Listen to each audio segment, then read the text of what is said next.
Let's make sure there's no issues with Modern Games Gate this time around, shall we?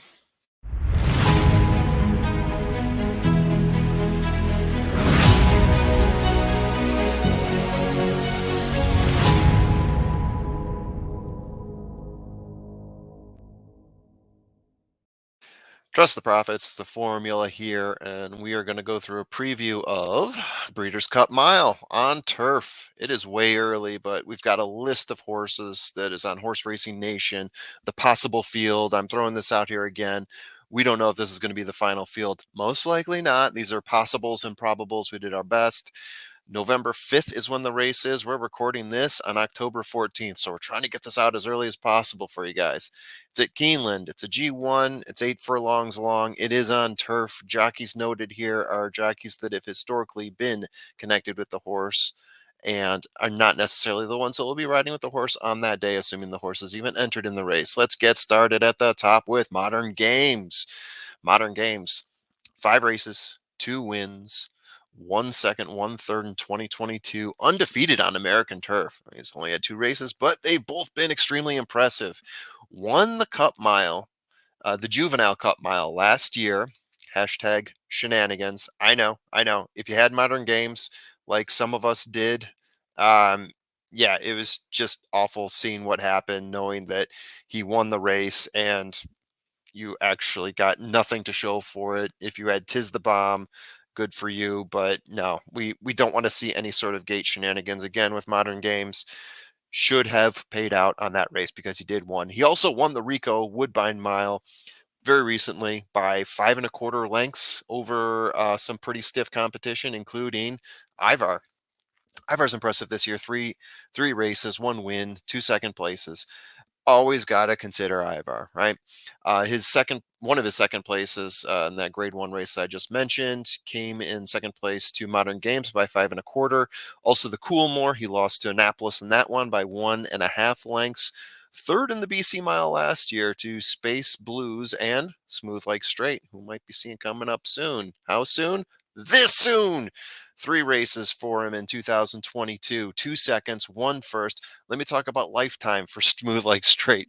22 races, 7 wins, 9 second places, and 3 third place finishes. Meaning, out of 22 races, you got to do the math here. You got to carry the one. 3 times he's finished lower than third. And those are some pretty significant races, too. He's not racing in chump change allowance races. We're talking some serious G1s, G2s, and G3s. Most recently came in second at the Arlington Mile, the fake Arlington Mile. Yeah, Chunky, get in there and get him. To Santon, 1 3/4 lengths. Usually a trifecta box locks is Smooth Like Straight. Is he going to be this time around? You'll just have to wait and see. Up next, Order of Australia. Woo! 6 1 1 2 in 2022. Most recently came in third at the Coolmore. Shocked the world in 2020 by winning the mile. And for those of you who put in $2, you got 148.40 coming back. A pretty solid return on Order of Australia if you were betting on him in 2022.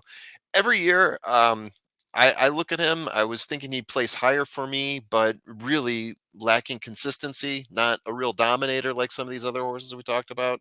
Seems to win 1 or 2 solid races, but then you get the occasional sixth, fourth, seventh, etc. for Order of Australia. How's he going to fare this year? We shall see. CASA Creed coming up next. 5 races this year. He has 2 wins. Most recently came in fifth, though, at the Coolmore, which is a race that a lot of these horses have been in. He did win 2 G1s, the 4 Star Dave and the Jaipur. Historically, at the mile, eighth place last year at Del Mar, 12th place the year before that. Um, not exactly good showings at the mile for Casa Creed. Is he going to turn it around this year? I don't know. I'm not betting on it.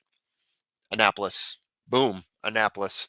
Lifetime. 7 races, 5 wins, 2 second places. Never finished lower than second. He was the winner of the Coolmore. He beat Ivar and Order of Australia in that race. Came in second at the Saratoga Derby. That's a longer race by 3 16 miles than what he's going to be facing here. I really do dig Annapolis. You could probably take a look at his races and compare them across the board to what Ivar's raced in Order of Australia. Take your pick. He hasn't run in the level of races consistently that some of these horses have. He's running the Coolmore, so that's a really good race, right? Um, but he doesn't have the history, if you will, of running in just a whole bunch of G1s. Younger horse too, only 7 races, but I really dig Annapolis. Kinross, 6 races this year, 3 wins. When did those 3 wins come? Those were his last 3 races. Winner of, see if I can get this right, the Qatar Prix de la Forêt. Sounds good at least, right? He won that recently, which is a G1, and he won 2 G2s before that. He has never raced in the US. Is he going to make the trip across for this one? I hope so. This is a horse I am really keen to watch and would love to see him racing in Breeders' Cup. The rest. All right. So what do we got here for the rest? The first one up is an autocorrect horse. Some like it hot brown. Yep. Yep. You try to type his name in and it gives you something completely different. Annoying name. Coolmore was not a good look for Some Like It Hot Brown. Has 2 wins before that, including a G3 at Kentucky Downs. Just didn't show me enough to show that he is going to compete with this crowd. Princess Grace, an impressive mare from Chad Brown. 3 wins, 2 seconds in 5 starts this year. Really great work. But again, we're talking about BC Mile here. Can Princess Grace hang with this crowd? I just haven't seen her race at the same level as some of these horses. If there's a mare to do it, it's probably her, though. Atone, 8th at the Coolmore, didn't show much else in any of his G1 races. Like the Maker's Mark, finishing 2 lengths behind. Atone, I'm going to cross off here. Sherrill Spate, winner of the Maker's Mark, but since then, 4 clunkers, including 4th place at the Woodbine Mile, which a number of the horses here have run in and defeated Sherrill Spate in already. We got more. Pogo, contender. Lots of top 3 finishes in graded stakes race this year, but all G2 and G3. Previous G1 experience not yielded such great results for Pogo. Maybe this is the one, but I'm thinking he's more of the G2, G3 level than he is a G3 dominator. Dream Loper. This is an interesting horse for me. Of any of the rest, this is the horse I like best. Has won 3 times in 5 races this year, including 2 G1 races. Again, a horse coming from across the pond, but I like Dream Loper. There's always horses from Ireland and England and who knows what land making their way into the turf races in Breeders' Cup, coming off the board, maybe getting 15-1, maybe getting 30-1. Who knows? Order of Australia got like 70-1. Dream Loper could be a fun one to squeeze in there. And Saffron Beach, most recent, not so impressive at the Shun Chariot. Looked good earlier this year at the Pre-Rothschild and the Duke of Cambridge. But Saffron Beach recently, I'm thinking he's fading back. I wouldn't put him in my top for the Breeders' Cup Mile. So what do we got here? We don't have odds. We got a deep field of horses, but we don't have odds. I've got 2 picks for the win.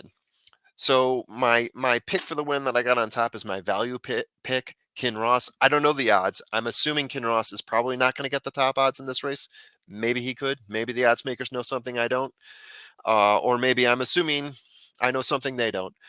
Kinross, I would say, would probably be a value pick, depending on how the odds come out. That would be one that I'd have a little bit of fun playing with. I do like Annapolis as my chalkier bet to win, but in a race like this, we've seen it before. 10-1 and up can win the race for you. So I think I'm going to go with Kinross here. If you're going to play some sort of box, I would put someone safer in the box as the key, such as Annapolis, maybe Ivar, Modern Games. I've got Annapolis in there right now. You can go deep with this one, in my opinion. Kinross, Ivar, Modern Games.